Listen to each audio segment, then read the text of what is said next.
तुम्हारो आसरो, राम तुम्हारो ज्ञान, राम तुम्हारो भजन मुख, राम तुम्हारो ध्यान, राम तुम्हारो ध्यान, राम तुम सिर पर राजो, आगे पीछे राम दसों दिश राम ही गाजो, राम चरणिक राम बिन मन माने नहीं आन, राम तुम्हारो आसरो, राम तुम्हारो ज्ञान। अनंत विराट विश्वात्मा जगत नियंता सर्वांतर्यामी सच्चिदानंद घन पूर्ण परब्रह्म परात्पर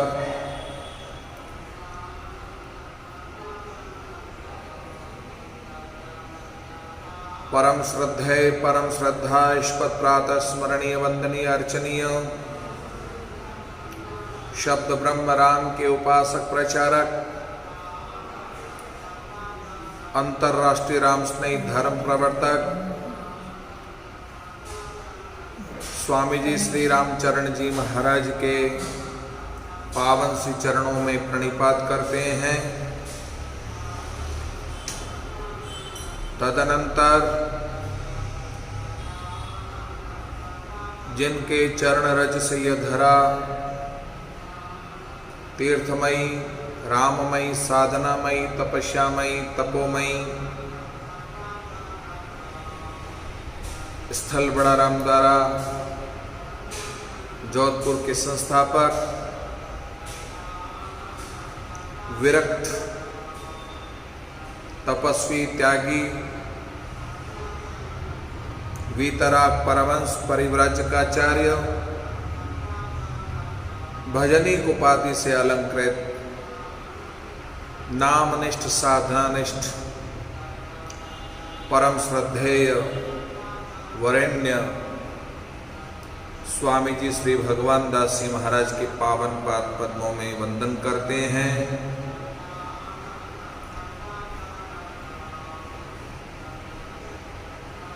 साधना स्वाध्याय चातुर्मास 2020 का ये पावन अवसर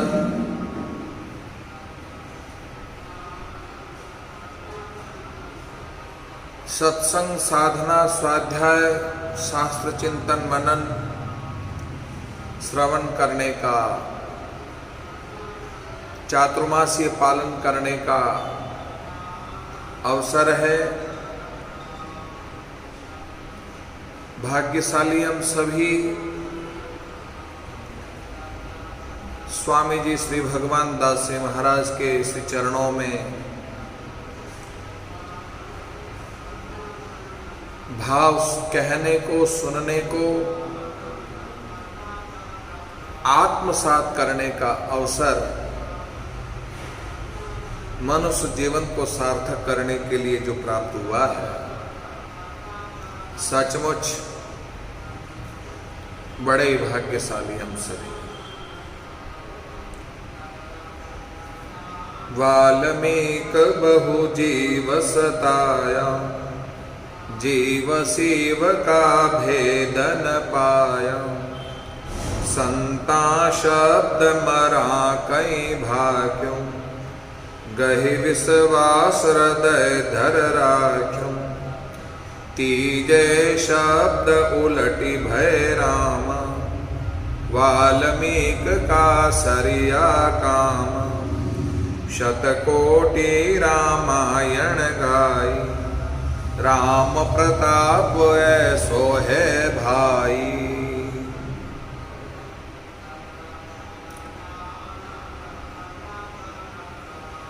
और रत्नाकर से वाल्मीक बने,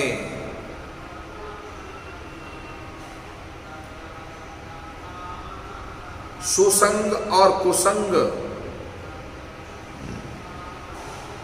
का प्रभाव रत्नाकर के जीवन में देखने को मिलता है। कुसंग से व्यक्ति का आचरण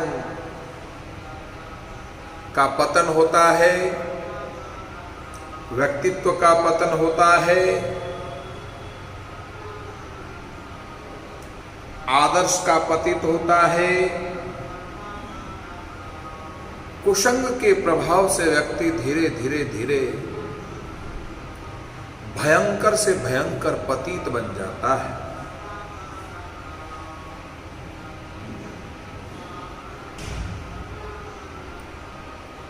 रत्नाकर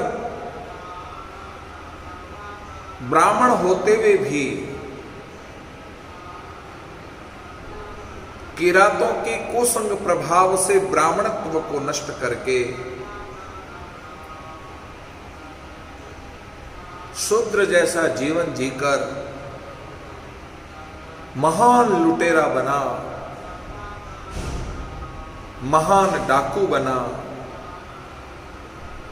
सैकड़ों सैकड़ों हत्याएं कर डाली, लूट मार मचाने लगा।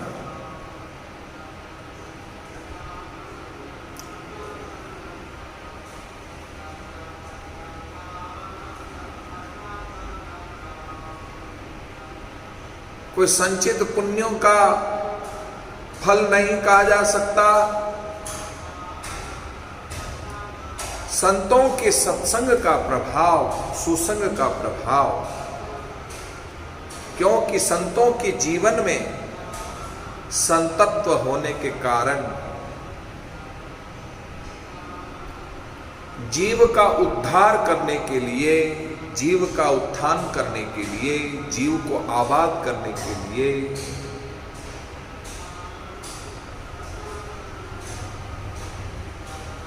जीव को पतित से पावन बनाने के लिए सप्तऋषियों के अंतःकरण में जो भाव जागृत हुआ,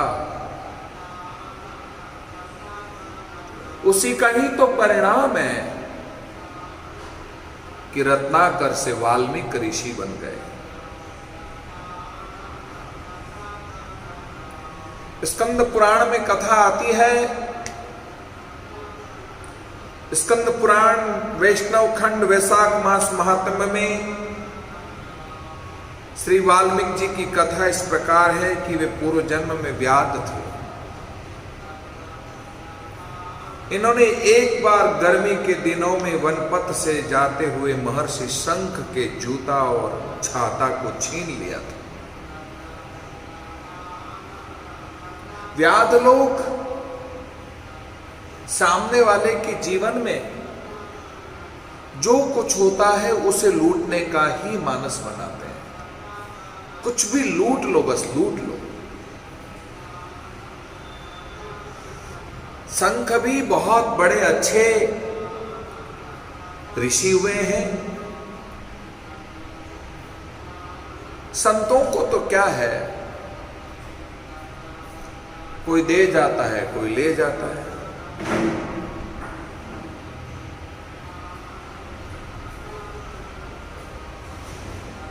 देना और लेना प्रारब्ध का प्रभाव है। जो प्रारब्ध पर भरोसा रखता है तो प्राप्त होने में भी वह ज्यादा न तो खुशी व्यक्त करता है और खोने में भी ज्यादा दुख व्यक्त नहीं करता है।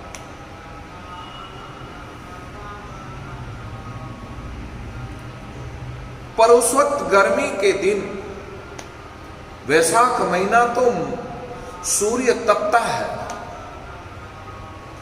प्रचंड ताप से नीचे पहाड़ी भूमि अत्यंत तप्त हो रही थी।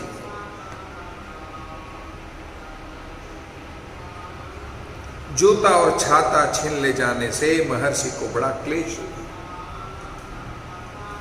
बड़ा दुख हुआ। दुख तो स्वाभाविक है, पर प्रारब्ध से प्राप्त हुआ ये दुख भी, ये क्लेश भी सहन करने के अलावा और क्या साधन हो सकता है? कर भी क्या सकता है? भगवत प्रेरणा से व्याध ने कुछ ही दूर जाने पर मन में विचार उत्पन्न हुआ, सूर्य के ताप से तप्त त्रस्त मुनि कितना क्लेश से भरा हुआ है, जिसका मैंने जूता और छाता छीन लिया। पथरीली भूमि, तप्त से त्रस्त है, नंगे पांव चलना मुनि के लिए बहुत क्लेशमय वातावरण हो गया। सूर्य आग बरसा रहा है तो छाते से छाया थी, इसलिए व्याध को दया आई। जिस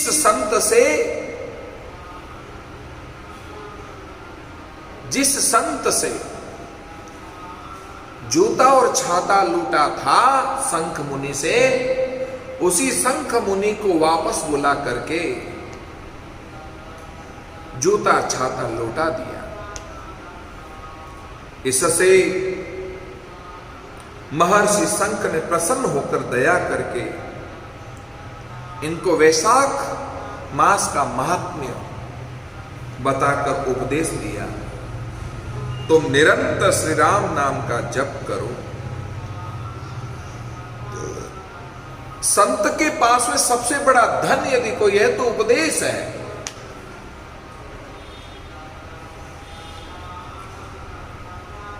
उपदेश सुनाते हैं, अखंड राम नाम जप करने की प्रेरणा प्रदान करते हैं। वैशाख मास का महात्म्य सुनाकर आजीवन वैशाख मास के जो धर्म है इनका आचरण करो। इसमें वाल्मीकि ऋषि के कुल में तुम्हारा जन्म होगा और तुम वाल्मीकि नाम से प्रसिद्ध होंगे। तस्मात् रामेति तन्नाम जप व्याध निरंतरम, धर्मान्नेतान कुरु व्याध यावद राम रणान्तिकम। ततस्ते भविता जन्म वाल्मीकस्य ऋषे कुले, वाल्मीकि रीति नामना च भूमौ ख्याति मवापस्यसि।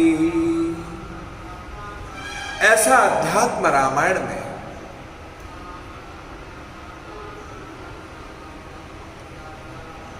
शंख के द्वारा जो कहा हुआ है वह बात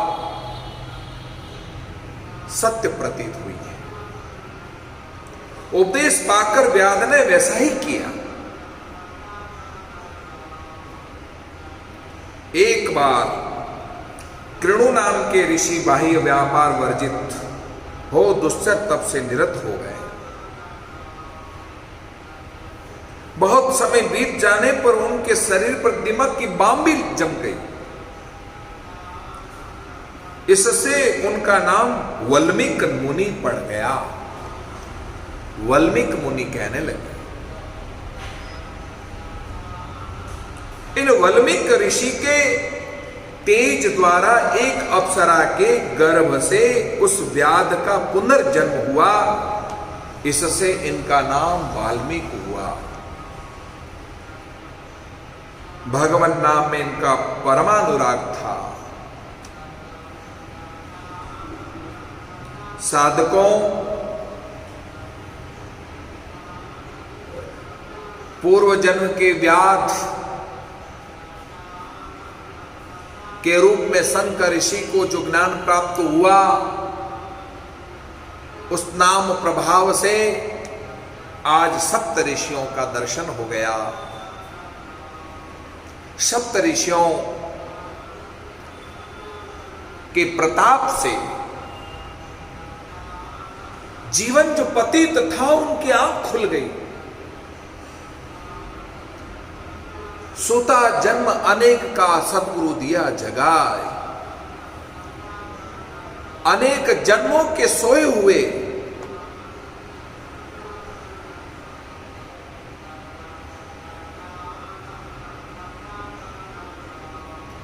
रत्नाकर जाग गए, आंखें खुल गई, तीव्र वैराग्य उत्पन्न हो गया। तीव्र वैराग्य से सप्त ऋषियों के चरणों में नमन करते हुए, प्रणाम करते हुए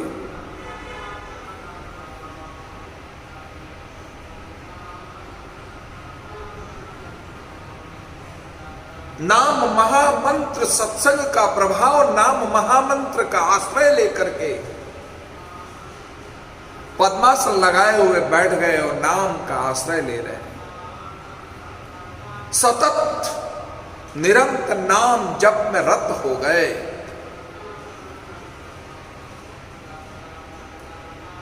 उस नाम जप के प्रभाव से अनुराग उत्पन्न हो गया, परमानुराग उत्पन्न हो गया। उस परमानुराग भाव से यह स्थिति बन गई कि अब तो राम नाम छोड़ना ही नहीं चाहते।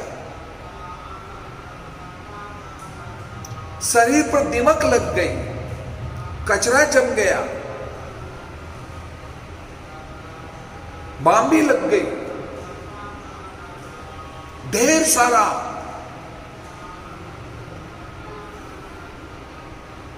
दिमकों से घिर गए। सप्तऋषियों का पुनः आगमन हुआ। उन सप्तऋषियों के द्वारा रत्नाकर से वाल्मीकि ऋषि नाम पड़ा।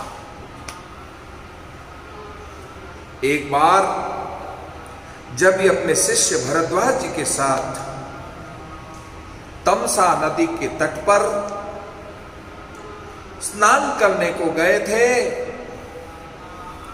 उसी समय एक व्याध ने आकर क्रौंच पक्षी कि जो अपनी मादा के साथ जोड़ा था, काम लीला में दोनों रथ थे, क्रौंच क्रौंची, जिससे वह छटपटा करके व्याध ने निशाना बना करके क्रौंच को मार डाला, छटपटा करके मर गया। मादा करुण स्वर में चिल्लाने लगी। यह दृश्य देखकर स्वभावत परम करुण ब्रह्मर्षि ने के अंतःकरण में जिसी आत्मा अपनी तिसी पार की जान, एको दर्द विचार के करिए नहीं हाट। जीव दया जागृत हो गई। अरे राम राम राम,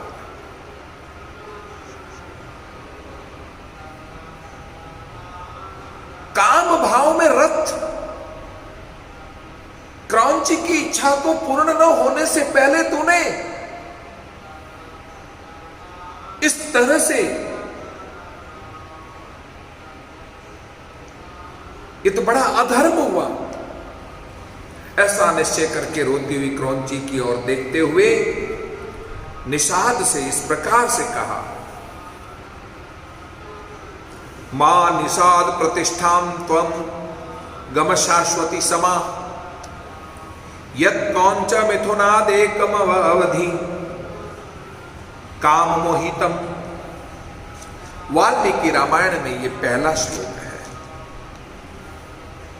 निषाद, तुझे नित्य निरंतर कभी भी शांति न मिले,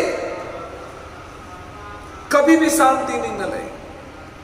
तुम जितने जीवों को सताते हो उतना ही तुम्हारा जीवन पतित तो बनता ही है, पर मन में शांति नहीं रहती, अशांत रहोगे।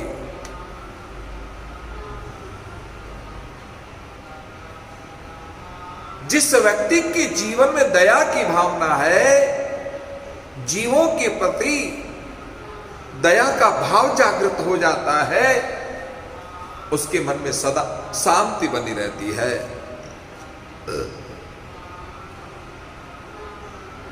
जिस जीव के प्रति दया नहीं है, जीव को सताता है,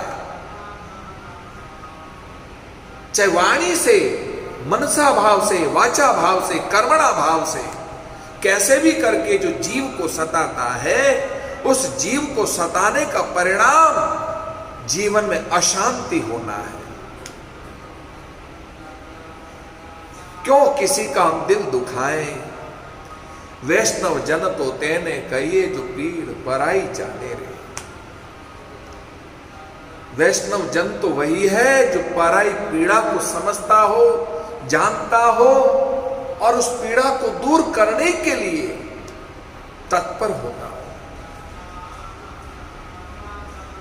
तुझे नित्य निरंतर कभी भी शांति न मिले, क्योंकि तूने इस क्रौंच के जोड़े में से एक की जो काम से मोहित हो रहा था, बिना किसी अपराध के ही हत्या कर डाली। तदनंतर ऋषि का ध्यान जब अपने कथन पर गया तो ज्ञात हुआ कि शोक पीड़ित हुए मेरे मुख से जो वाक्य निकल पड़ा वह 4 चरणों में आबद्ध श्लोक रूप है। शिष्य के साथ आश्रम में पहुंचकर धर्मज्ञ ऋषि वाल्मीकि जी आसन पर बैठकर दूसरी बातें करने लगे, परंतु उनका ध्यान उस श्लोक की ओर चला गया। बार बार उसी श्लोक का ध्यान गया। इतने में जगत पितामह ब्रह्मा जी मुनिवर वाल्मीकि जी से मिलने के लिए स्वयं उनके आश्रम पर आए। ब्रह्मा जी का स्वागत सत्कार किया। सत्कारोपरांत ब्रह्मा उनकी मनस्थिति को समझकर हंसते हुए बोले, हे वाल्मीकि मुनिवर, तुम्हारे मुंह से निकला हुआ ये छंदोबद्ध श्लोक रूप ही हो गया। मेरे संकल्प अथवा प्रेरणा से ही तुम्हारे मुंह से ऐसी वाणी निकली है। मेरे संकल्प से तुम्हारे मुंह से वाणी निकली है। अब तुम श्री राम के संपूर्ण चरित्र का वर्णन करो।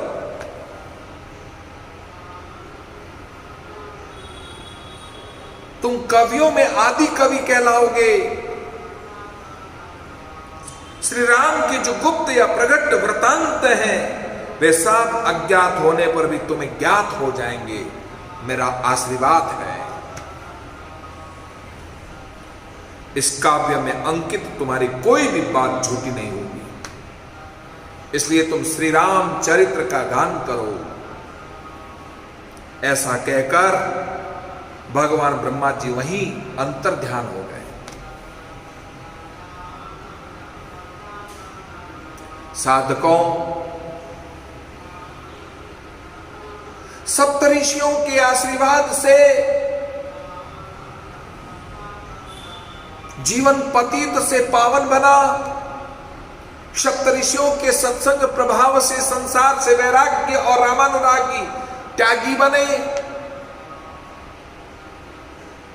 जो जितना ज्यादा भजन करता और वैराग्य का भाव बनाए रखता है, उसके अंतःकरण में दया की भावना जागृत होती है। और आज उसी दया की भावना से ही इनके मुख से अचानक छंदोबद्ध श्लोक निकल गया। मां निषाद प्रतिष्ठाम त्वं गमा शाश्वती समा, यत् क्रौंच मिथुनादिकम अवधि काम मोहितम।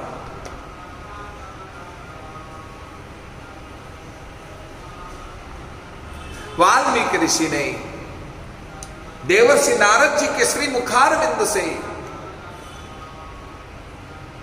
श्री राम कथा का श्रवण किया। इधर ब्रह्मा जी के वरदान से भी उन्हें संपूर्ण गुप्त प्रकट जितना भी रामचरित्र है वह स्वतः उनके जबान पर प्रकट हो गया।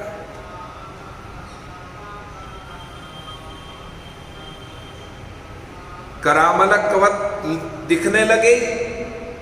फिर तो उन उदार दृष्टि वाले परम यशस्वी महर्षि वाल्मीकि जिन्हें भगवान श्री रामचंद्र जी के चरित्र को लेकर करोड़ों श्लोकों से युक्त रामायण महाकाव्य की रचना की। चरितम रघुनाथस्य सत्कोटि प्रविस्तरम, एकैकम अक्षरम पुंसाम महापातकम नाशनम, वाल्मीकि गिरि संभूता रामांभो निधि संगता, श्रीमद् रामायणी गंगा पुनाति भुवनत्रयम्, वाल्मीकि मुनि सिंहस्य कविता वनचारिणः, श्रवणं राम कथानादं को न याति परां गतिम्। वाल्मीकि ऋषि के आश्रम में रामायण जी की कथा होती है। त्रैलोक्य की कथा अमृत रसा स्वाद कुशल रसिक महानुभाव निरंतर सुनने के लिए भीड़ उमड़ पड़ी और वाल्मीकि ऋषि के मुखारविंद से राम कथा गाई जा रही है। सबकी इच्छा होती इस परम पावन रामायण ग्रंथ को अपने अपने लोक में ले जाने की। देवता सुनने के लिए आए, मनुष्य जाति के सभी लोग सुनने के लिए आए, यहां तक नाग जाति के लोग वो भी आए कथा सुनने के लिए पाताल से। तीनों लोग आपस में इस राम कथा को लेकर झगड़ने लगे। देवता कहते हैं कि इस राम कथा पर रामायण पर हमारा अधिकार है,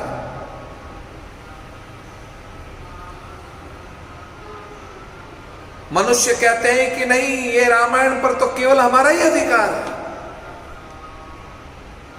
पाताल में निवास करने वाले पाताल लोकवासी नाग देवता कहते हैं कि हमारा अधिकार है। तीनों में खींचातानी हुई। प्रसंग ऐसा आता है, तीनों में इतनी जब खींचातानी हुई तो भगवान शंकर के कैलाश पर्वत पर पहुंचे। 100 करोड़ श्लोकों वाली रामायण को लेकर के 7 कोटि रामायण गाई, राम प्रताप ऐसो है भाई। 100 करोड़ श्लोक वाली रामायण लेकर के जिस नाम के प्रताप से 100 करोड़ों वाली श्लोकों का निर्माण करके उस रामायण को लेकर तीनों लोक के देवता मनुष्य और नाग लोग पहुंच गए शंकर भगवान के पास। शंकर भगवान से कहा, रामायण एक, अधिकार पाने वाले हम 3 लोक के देवताओं से पूछा, तुम क्यों अधिकार जताते हो? हम देव की प्रार्थना को सुनकर के भगवान विष्णु ही, श्रीमन नारायण ही श्री राम के रूप में अवतरित हुए भूमि का भार हरण करने के लिए, हम देवताओं की प्रार्थना से, इसलिए इस रामायण पर हम देवताओं का अधिकार है। अच्छा, हे मनुष्यों, तुम क्यों रामायण के अधिकारी बनना चाहते हो? क्योंकि भगवान राम,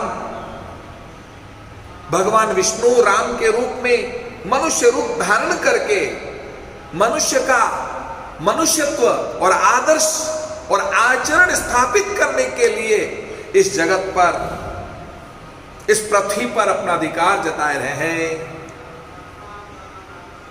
आदर्श स्थापित हो, आचरण स्थापित हो, शिष्टाचार स्थापित हो, शिष्टाचार आदर्श और अनुशासनात्मक भाव और मर्यादा स्थापित हो, उसके लिए मनुष्य का निर्माण करने के लिए ये रामायण है। इसलिए मनुष्य कहते हैं कि हमारा अधिकार है। हे नाग देवता, तुम रामायण को क्यों अधिकार जता रहे हो कि रामायण हमारा ग्रंथ है, हम ले जाना चाहते हैं? इस संपूर्ण पृथ्वी को उठाने वाले हमारे शेष नारायण हैं। जब जब धरती का भार होता है तब तब नाग देवता की प्रार्थना से भगवान विष्णु पृथ्वी का भार हरण करने के लिए नाना प्रकार के अवतार लेकर के भगवान धरती का भार हरण करते हैं। और शेषावतार कभी लक्ष्मण के रूप में तो कभी बलराम के रूप में धरती पर अवतरित होते हैं।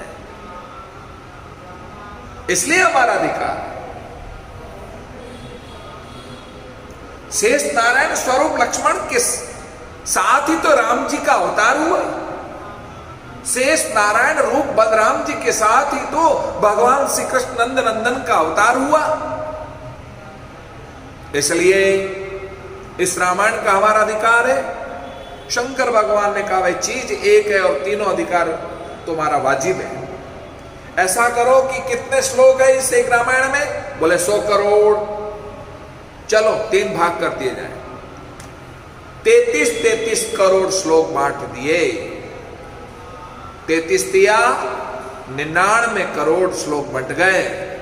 पीछे कितना बचा? 1 करोड़। 1 करोड़ को फिर 3 भाग किया, 33 लाख बट गए, फिर बचा 1 लाख। 1 लाख का फिर जो है भाग किया 3, तब 33 हजार पाती आए। पीछे बचा 1000। 1000 में से 300 बांट दिए, पीछे बचा 100।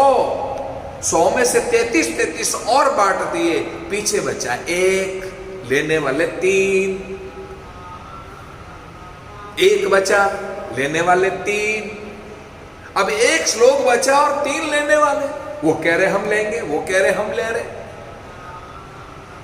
हमारे व्याकरण शास्त्र में अनुष्टुप जो छंद होते हैं वो 32 अक्षरों वाला होता है। अनुष्टुप छंद मात्राएं गिन करके देख लो तो 32 श्लोक है। 1 श्लोक में कितनी मात्राएं हैं? 32 मात्राएं। अब 33 होते तो बराबर बांट देते, पर मामला गड़बड़ हो गया। चलो फिर भी बांटे तो सही। 10 तीनों को बांट दिया, पीछे बचे 2 अक्षर। अब 3 होते तो बांट देते तीनों में, पर 2 ही बचे। तो शंकर भगवान ने कहा मैंने अपना भजन छोड़ करके मैंने तुम्हारा तीनों का निपटारा किया है, ये 2 अक्षर मैं ले लेता हूं ताकि मेरी रिश्वत हो जाती है। अच्छा, बोले हां। तो ले लिए दोनों अक्षर। दोनों अक्षर लेकर के जब शंकर भगवान मस्त हो गए, तब तीनों ने पूछा, ब्रह्म देवताओं ने, मनुष्यों ने और नाग लोगों ने पूछा वो 2 अक्षर कौन से हैं? रा और मा।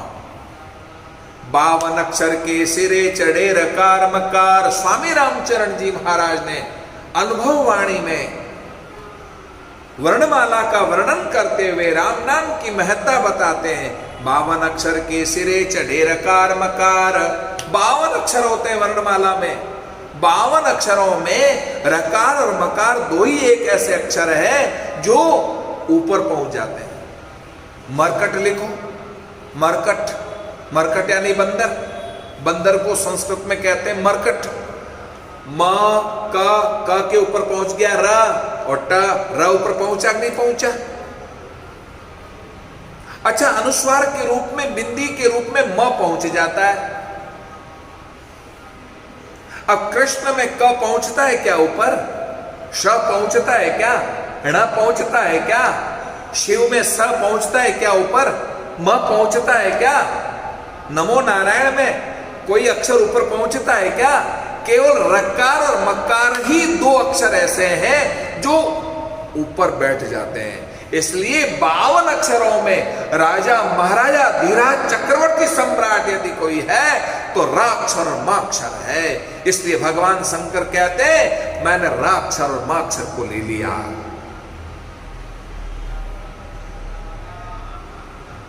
ब्रह्म राम ते नाम बड़ बरदायक वरदान। रामचरित सतकोटि महलिय महेश जिय जान। रामचरितमानस में एक जगह दोहा आया है जिसमें कहा गया है, शंकर भगवान ने जब सतकोटि रामायण का बंटवारा किया तो पीछे बच गए 2 अक्षर। ब्रह्म राम ते नाम बड़ बरदायक वरदान। ये भी राम और शब्द जो है ये कितने बड़े अक्षर हैं। ब्रह्म स्वरूप शब्द है। रकारश्च ब्रह्म मकारश्च माया। हमारे शास्त्रकार कहते हैं रकारश्च ब्रह्म मकारश्च माया। माया और ब्रह्म राम शब्द में छिपा हुआ है। रकार क्या है? ब्रह्म। और मकार शब्द क्या है? माया। इसलिए जिसमें ब्रह्म और माया छिपा हुआ है जिस शब्द में, वो राम ही तो है। उस राम को भगवान शंकर ने धारण कर लिया। रामचरित सतकोटि महलिय महेश जिय जान। इसलिए महेश यानी शंकर भगवान कहते हैं मैंने उस राम नाम को ले लिया। अब तो बिना राम नाम के सतकोटि रामायण भली बंटवारा कर दिया तो क्या हो गया? सार अक्षर, सारा में सार। राम अक्षर को किसने ले लिया? शंकर भगवान ने ले लिया। जब सार अक्षर ही शंकर भगवान ने ले लिया तो बिना राम के रामायण कैसी? बिना राम शब्द के रामायण का महत्व क्या है? कोई महत्व नहीं है। रामायण की इस महामहिमा को लक्ष्य करके प्रियदासी कहते हैं, प्रियदासी कह रहे हैं, जिने जग गाय केहूं सके न अघाय चाय, भाय भरी हियो भरी नैन भर ढारिये।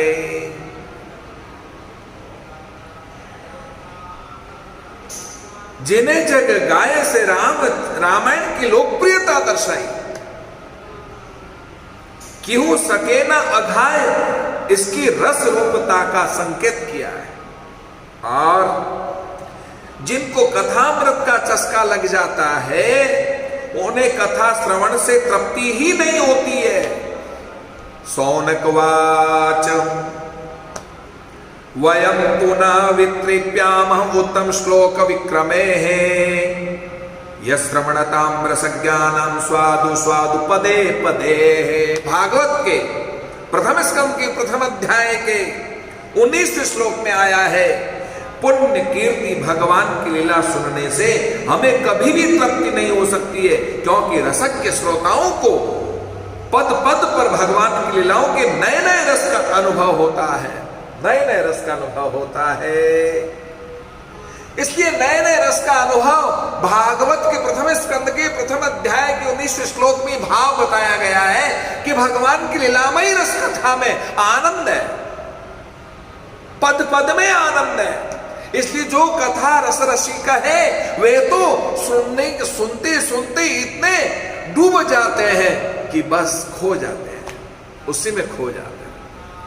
यदि किसी को भगवत कथा से तृप्ति हो गई हो तो उसके लिए गोस्वामी तुलसीदास जी कहते हैं, रामचरित जे सुनत अघाई, रस विशेष जाना तिन नाई। गोस्वामी तुलसीदास जी कहते हैं, अरे जिनको कथा सुनते सुनते तृप्ति का एहसास हो गया तो समझ लो उसने भगवत रस का आनंद लिया ही नहीं है। ये भगवत रस है जिसको बस ग्रहण करते जाओ। सदा सेव्या श्रीमद् भागवती कथा यस्या श्रवण मात्रेण हरिश्चितम समाश्रयेत। भागवत के महात्म्य में बड़ा सुंदर भाव सूत जी महाराज सौनक आदि 88 ऋषियों से कहते हैं। चारों शंकादि मुनि नारद जी से कहते हैं, नारद सदा सेव्या श्रीमद् भागवती कथा यस्या श्रवण मात्रेण हरिश्चितम समाश्रयेत। जिसको बारंबार श्रवण करने से चित्त जो संसार में रमा हुआ है वो संसार से हटकर चित्त उस परब्रह्म परमात्मा भगवान श्री हरि में रत हो जाता है, उन्हीं में डूब जाता है चित्त। भाई भरी हियो भरी नैन भरी, यह सब प्रेम के सात्विक भाव है जो भाव से भर जाता है कथा सुनते सुनते। यह हृदय भर आता है, जिनके नयन भर आते हैं, आंखों में से अश्रुपात होने लगता है। इससे जनाया गया है रामायण की कथा सुनने से दुर्लभ भगवत प्रेम सहज सुलभ हो जाता है। बारंबार भगवान की कथा सुनने मात्र से, भगवत कथा भाव से जो है भगवत प्रेम जागृत हो जाता है और उनको सुनने की बारंबार इच्छा होती है। भय राम दर्शन साधकों। घड़ी का कांटा बड़ी तेजी से भागा जा रहा है। प्रसंग बहुत लंबा चौड़ा है, समय में समटा नहीं जाता है। रामचरितमानस के वनवास प्रसंग में भगवान राम वाल्मीकि ऋषि के आश्रम में पधारते हैं। क्या सुंदर संवाद होता है, उस संवाद को हम कल श्रवण करेंगे। इसलिए बड़ी श्रद्धा के साथ वाल्मीकि